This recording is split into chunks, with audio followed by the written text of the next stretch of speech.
नमस्कार मित्रों, उम्मीद करता हूँ आप स्वस्थ होंगे, मस्त होंगे और अपने अपने दैनिक कार्यों में व्यस्त होंगे। आज मैं अजय नौडियाल आपको अपने इस ब्लॉग के माध्यम से ले चलता हूँ मायापुर हरिद्वार, जिसको कि हरिद्वार का गया भी कहा जाता है।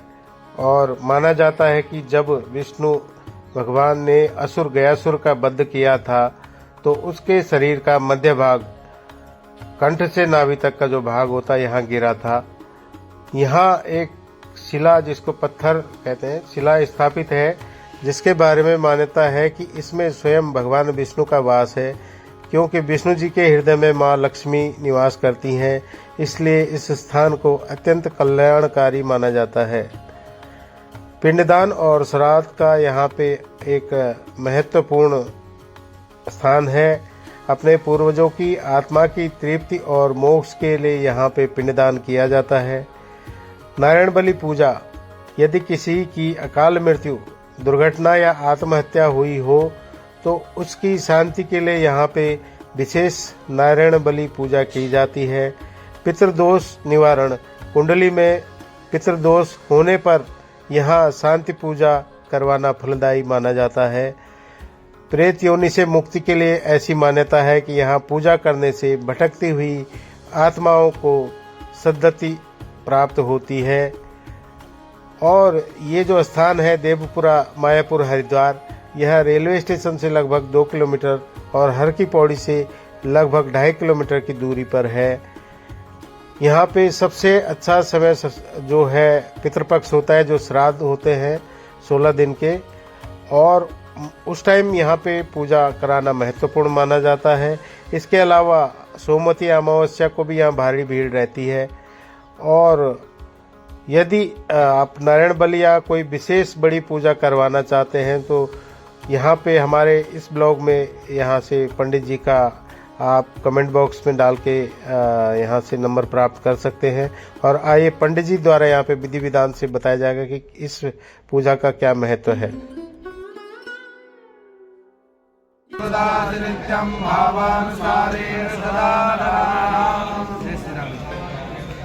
नमस्कार पंडित जी, मैं अजय नौडियाल आपका अपने इस ब्लॉग में स्वागत करता हूं।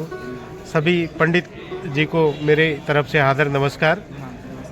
और पंडित जी, आज जिस विधि विधान से आप ये पूजा करने जा रहे हैं, तो जो हमारे YouTube चैनल के फैमिली मेंबर्स हैं या इस चैनल को अन्य जो हमारे जो व्यूअर्स देख रहे हैं, तो इस विधि विधान के बारे में और इस जगह की महत्ता के बारे में थोड़ा अगर आप जानकारी दे पाए तो बड़ी आपकी कृपा होगी।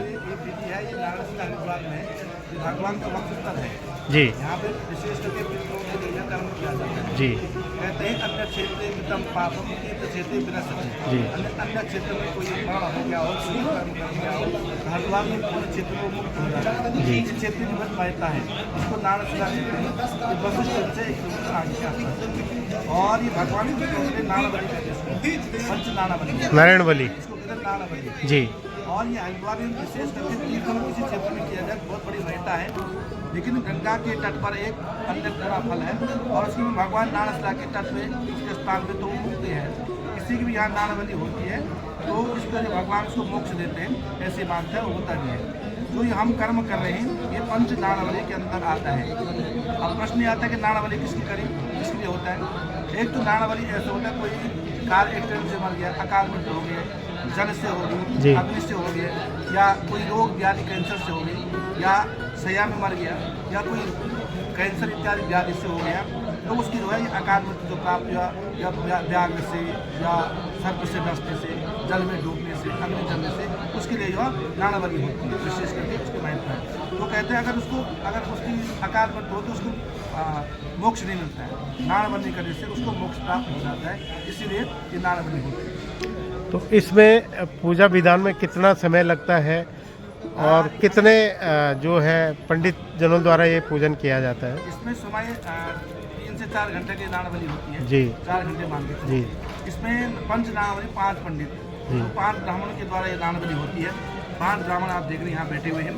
इसमें एक जैसे आप देख रहे हैं, एक ब्रह्मा जी का कलश है, ये जो पीला वाला है विष्णु जी का कलश है, और ये ब्रह्मा जी, ये विष्णु रुद्र भगवान का, ये यम का कलश और बीच में प्रेत कलश है। इसमें 5 ब्राह्मण होते हैं, 5 सूक्तों का पाठ करते हैं, ब्रह्म सूक्त, रुद्र सूक्त, पुरुष सूक्त और ऐसे यम सूक्त का पाठ होता है। और इसमें 16 पिंडदान होते हैं, हमने दे दिए अभी ये 16 पिंडदान। इसमें ऐसा कर्म है। उसके बाद विष्णु तर्पण, होम इत्यादि पितृ का पूजन, ये इससे 3-4 घंटे की ये क्रिया है। तो पंडित जी, मैं धन्यवाद देना चाहूँगा आपका कि आपने इतना अच्छी तरीके से जानकारी हमारे जो हिंदू मान्यता वाले जो हमारे व्यूअर्स हैं उनके लिए ये विधि विधान का जो पूजन करवाना चाहते हैं, तो मैं अपने जो हमारे कमेंट बॉक्स में या हम अपने डिस्क्रिप्शन में पंडित जी का नंबर दे देंगे। तो जो भी हमारे हरिद्वार जो आना चाहें इस तरह के पूजन के लिए, यहाँ पे अगर आप आना चाहें तो मैं पंडित जी का नंबर यहाँ पे डिस्प्ले कर दूँगा। और धन्यवाद आपका अपना कीमती समय देने के लिए, और भगवान से प्रार्थना कि सभी जो अभी पूजन चल रहा है इन पितरों को अपने श्री चरणों में स्थान दें। धन्यवाद पंडित जी, थैंक यू। Thank you.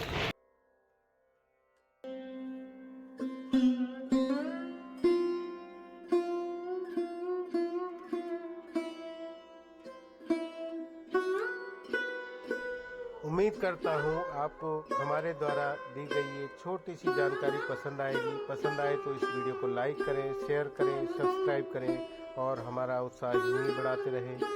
जय देवभूमि उत्तराखंड, जय भारत, जय हिंद।